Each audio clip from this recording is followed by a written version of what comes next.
From the upcoming hurricane season to a look back at February from a meteorological standpoint, I talk one-on-one with the Lowcountry's Chief Meteorologist, Rob Fowler, for this edition of Quintin's Close-Ups. And if you haven't already, subscribe to my YouTube channel and download my free Quintin's Close-Ups app in your Apple or Google Play stores.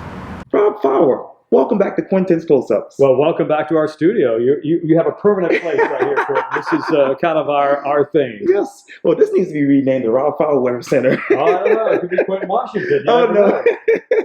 You're the legend around here. We really do love you a lot. I want to go back to last month because I was doing some research just a few minutes ago from the National Weather Service, and I know my man over at Charleston Weather tweeted this out too. But for the first time since February 2016, we did not set a top 5 warmest February on record at the airport. The average temperature was about 54 degrees tied in February 2001 for the 23rd warmest on the record. Between 2016 and last month, obviously, how close did we get to being really warm? Well, I mean, what's interesting about this winter, now, February started out warm, so we thought we were, gangbusters, and then all of a sudden we started bottoming out. And so I think when you look at a whole, the month of February, as you'll see, we were 2.9 degrees above normal. So every single winter month, of what we call meteorological winter, was above normal. But of course, we were well above normal in January. We were pretty far above normal in December.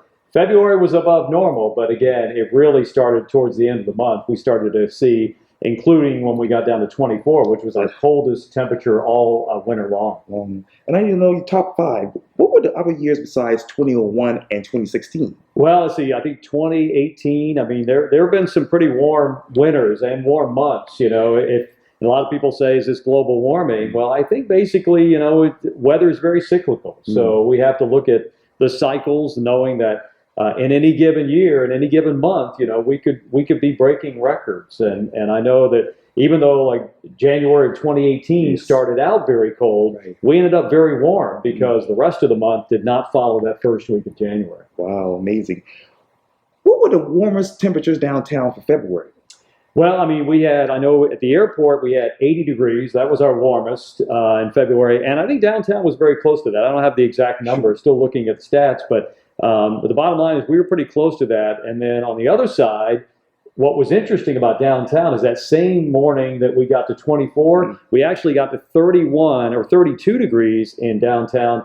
And that broke a string of 764 days, more than 2 years, where we had not seen temperatures freezing or below in downtown. So that tells you something right there, that to get to freezing downtown is certainly a feat. And we hadn't done it in 2 years until the month of February. And obviously in February there's always rain.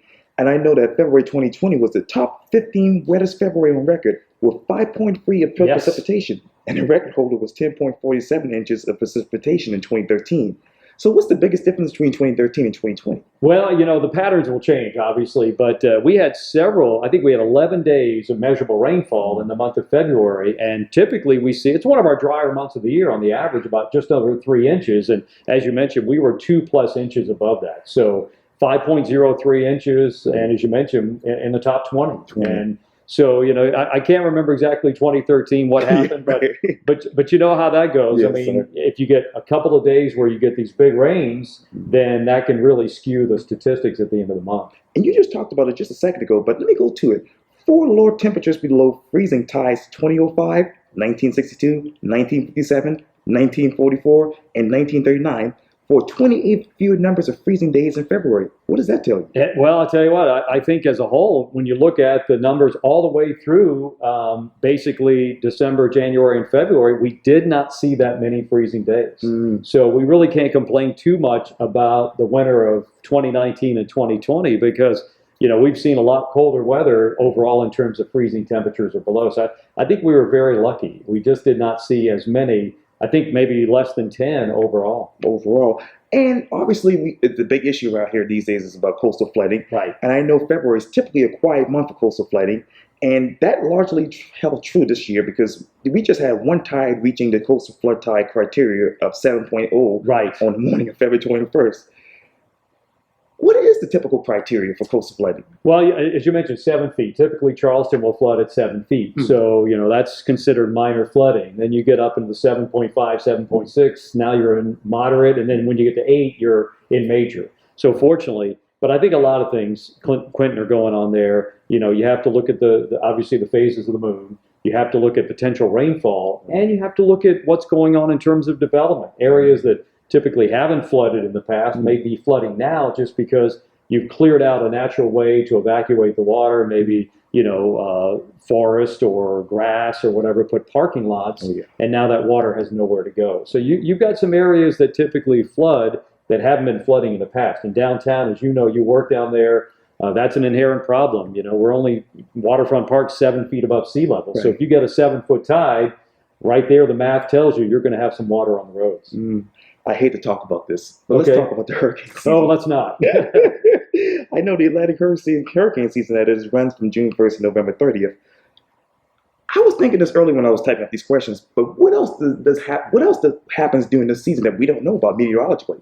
Well, obviously we watch the water temperature because if you've had some warm temperatures over the winter, does that mean that's going to extend out into the hurricane season? Officially June 1st, as you mentioned at the beginning, but there's nothing to say we couldn't have something in April or May either. So you watch that. We watch the global patterns, and right now most of the experts and looking at some of the modeling, it looks like we're leaning more towards a neutral El Nino, La Nina. So somewhere in the middle. And what that basically means is El Nino typically suppresses activity and La Nina usually enhances activity. So if you're in a neutral situation, then basically the forecasts are a little bit iffy right now. So we have to take every single storm with a grain of salt. And it's hard to put out a forecast now based on that. But I have a feeling we're probably looking at about an average season after coming off last year where we had 18 named storms, 6 hurricanes, and 3 major hurricanes. And of course, one of those was Dorian, which ended up being the most powerful hurricane of the 2019 season. And I know we just talked about, obviously, years in the past. Let's talk about 2014 because Off is back. Yes. We rotate the names. Every 6 years, we have 6 lists of names that we rotate. So if you go into a season saying, wait a second, we've had these names before, you are absolutely correct. There are names that are retired. Dorian will be retired, and we'll find out what name will replace Dorian. Hugo was retired in '89, and Umberto replaced Hugo. Right. And what's interesting is since we rotate, Umberto was used in '95, in 2001, 2007, 2013, and last year, 2019, Umberto came back up. So it's already been used many times since Hurricane Hugo, after Hugo was retired. And I know that it's so early, but how do we prepare now? You know what? I think just what you're doing right now, Quintin, just top of mind. I know people are like, wait a second, we just got through the last hurricane season. And we've had an active, I tell the kids when I go to schools, look at what you've seen. In 2015, you saw the floods. Matthew 2016, Irma 2017, Florence 2018, Dorian 2019. But it hasn't been a Hugo. So I think everybody just needs to kind of prepare as if every single year you're going to have that major hurricane. And if it doesn't happen, hey, we can breathe easy. But if it does, you're already prepared. I like to tell people, get your kits ready before the beginning of the hurricane season. Put it in a corner of the garage, get everything ready to go. And if you need it, great. If you don't, you've got it for next year. Next year. How do you prepare for it as a meteorologist? We have a lot of meetings. We do specials. We try to look at what we think are the most important issues that people are dealing with and questions that they're asking. Coastal flooding is a big issue. Is it going to be worse this year than next year or last year? Is it something that we need to pay attention to right now? So I think we as a staff just kind of get together, communicate. What do we think is the most important message that we need to get across? And I think there are several messages this year, the inundation, the terms that we're using more and more, the potential flooding, and the fact that this area continues to grow. So you got more people who are in harm's way that weren't in harm's way maybe 10, 20, 30 years ago. Obviously, we're in the second day of March. Yes. What is the outlook from your perspective? Well, the month of March, we just got the 30-day outlook above normal.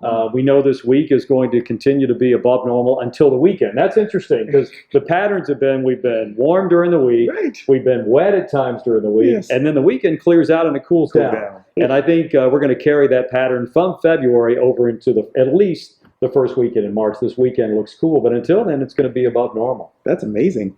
Well, the mayor of the Lowcountry, Rob Fowler, thank you for your time again here on Quintin's Close-Ups. Thank you, Quintin. Always my pleasure. Likewise. Yeah.